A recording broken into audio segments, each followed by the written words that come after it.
रास्ते में जो मिलता है भैया, ऐसा ऐसा बालक है, ऐसा ऐसा दिखता है, क्या कहीं देखा है? सबसे पूछ रहे हैं रसखान जी।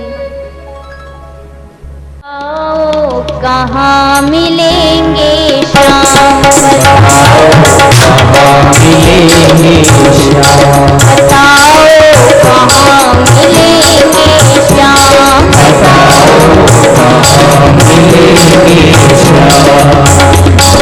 चरण पादुका लेकर सबसे पूछ रहे रसखान, बताओ कहाँ मिलेंगे श्याम, कहाँ मिलेंगे श्याम,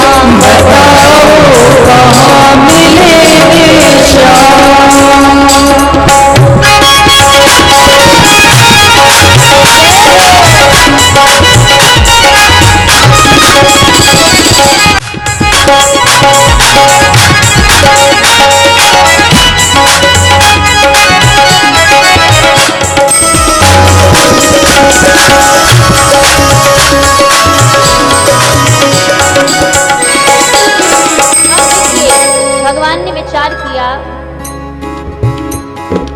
कि ये ऐसे अगर ढूंढता रहा तो परेशान हो जाएगा। श्याम के नाम से ढूंढ रहा है, अब यहाँ कितने श्याम है मैं इसको क्या बताऊं, और मेरे लिए इतनी सुंदर सी पादुकाएं लेके आया है, अगर नहीं मिला तो ये वापस ले जाएगा। तो भगवान ने अपना साधारण सा वेश धारण किया और स्थान के सामने खड़े हो गए। बोले भैया क्या बात है, क्यों परेशान हो?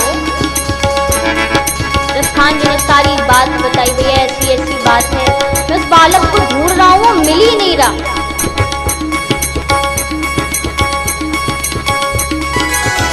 भगवान ने कहा अच्छा नहीं मिल रहा? बोले बिल्कुल नहीं मिल रहा, कब से ढूंढ रहा हूं। बोले भैया दिखता कैसा है कुछ जानते हो? क्योंकि नाम से तो नहीं पहचाना जा सकता, लेकिन अगर तुम कुछ बता दो कैसा दिखता है तो शायद मैं तुम्हारी कुछ मदद कर दूं। बोले बिल्कुल बता सकता हूं।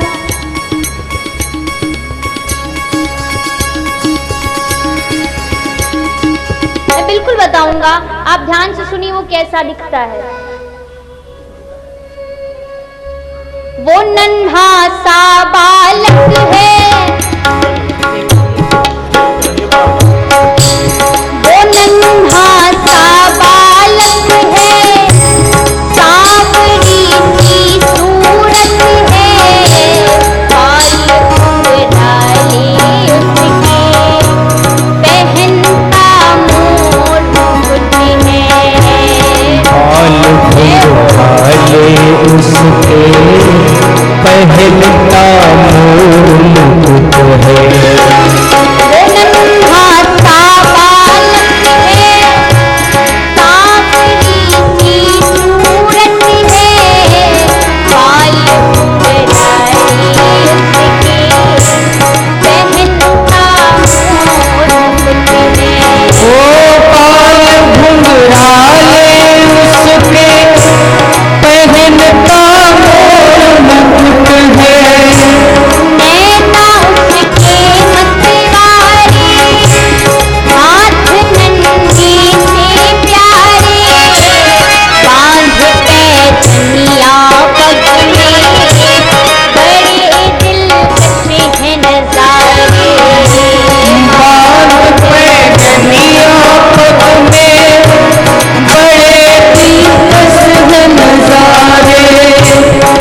इतना तो बता दिया कि ऐसे ऐसे दिखते हैं। अब रसखान जी भगवान से कह रहे हैं, प्रभु कुछ बता सकते हो क्या? महाराज कुछ बता सकते हो क्या? बोले मैं समझ गया तुम किसकी बात कर रहे हो, मुझे पता चल गया।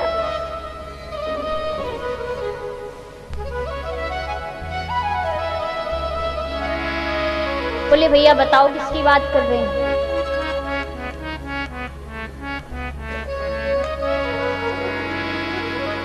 बोले तुम उस श्याम की बात कर रहे हो, तुम उस कृष्ण की बात कर रहे हो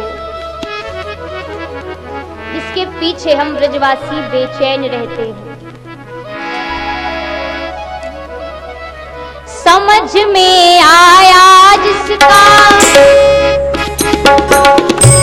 समझ में आया जिसका, बता तू पूछ रहा है वो बांके बिहारी जिसे तू ढूंढ रहा है वो बांके बिहारी जिसे तू ढूंढ रहा है वो बांके बिहारी जिसे तू ढूंढ रहा है वो बांके बिहारी जिसे तू पूछ रहा है। कहीं वो श्याम कहाता, कहीं गोवर्धन धारी, कोई सांवरिया कहता, कोई गोवर्धन धारी, कोई सांवरिया कहता, कोई गोवर्धन धारी, कोई सांवरिया कहता, कोई गोवर्धन धारी। कोई सांवरिया कहता, कोई गोवर्धन धारी। नाम हजारों ही है उसके नाम, नाम हजारों ही है उसके नाम, हजारों हैं उसके, कई जगह में नाम बताओ कहाँ मिलेंगे श्याम, बताओ कहाँ मिलेंगे श्याम, बताओ कहाँ मिलेंगे श्याम, बताओ कहाँ मिलेंगे श्याम, बताओ कहाँ मिलेंगे श्याम, बताओ कहाँ मिलेंगे श्याम, बताओ कहाँ मिलेंगे श्याम। इस प्रकार रसखान जी भगवान के सामने खड़े हैं और भगवान के बारे में ही पूछ रहे हैं कि प्रभु कहाँ मिलेंगे। अब भगवान तो सब जानते हैं। भगवान ने भैया बताया कि देखो बांके बिहारी के मंदिर में जाओ और वहां पे तुमको ये मिल जाएंगे। रसखान जी पहुंचे, बिहारी जी के मंदिर पहुंचे। जैसे ही सीढ़ियों पर पहुंचे तो वहां के जो पंडित जी थे उन्होंने देखा तो तुरंत भगा दिया, तुरंत ढकेल दिया। बोले भैया तुम मुसलमान हो और हमारे भगवान के मंदिर में कैसे प्रवेश कर सकते हो?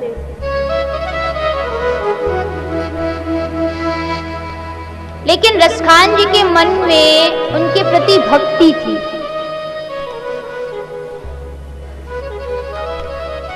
उनके मन में विश्वास था कि ये बालक अवश्य आएगा और हमारी पादुकाओं को पहनेगा।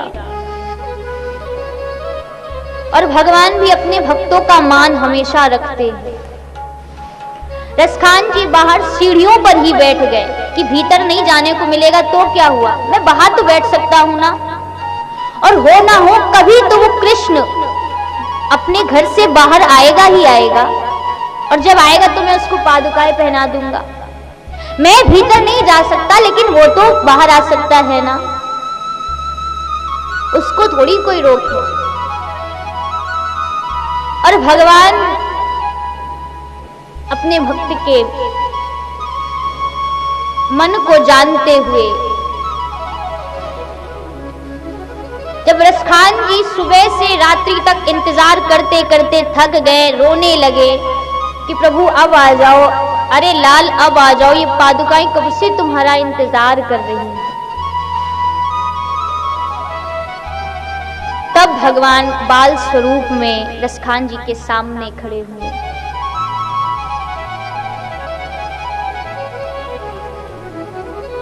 रसखान जी ने जैसे ही कृष्ण को देखा तो मोहित हो गए, इतने मोहित हो गए देखकर कि उनके आंखों से कृष्ण के लिए अश्रुओं की धार बहने लगी। अरे कोई बालक इतना सुंदर हो सकता है क्या?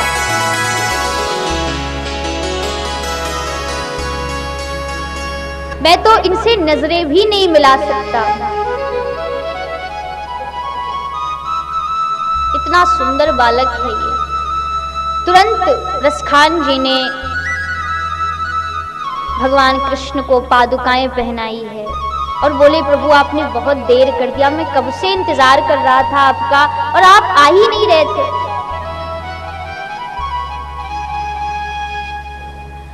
बोले देखो तुमने मुझे किस स्वरूप में याद किया था? बाल स्वरूप में याद किया था, और मेरी जो मूर्ति है, जो बांके बिहारी के मंदिर में मूर्ति है, वो कैसी है? वो बाल स्वरूप में तो है नहीं। जिस समय द्रौपदी जी का चीरहरण हो रहा था, जब द्रौपदी ने सबको याद किया, किसी ने सहायता नहीं करी, किसी ने साथ नहीं दिया, तब उनको किसकी याद आई थी? भगवान की। हे द्वारिकाधीश मेरी मदद करो। भगवान ने आने में थोड़ा सा विलंब कर दिया। तो द्रौपदी ने पूछा प्रभु हमने आपको पुकारा और आपने इतना विलंब क्यों कर दिया? बोले देखो आपने बुलाया तो, लेकिन आपने किस नाम से मुझे बुलाया आपको याद है? किस नाम से बुलाया? हे द्वारिकाधीश मेरी मदद करो।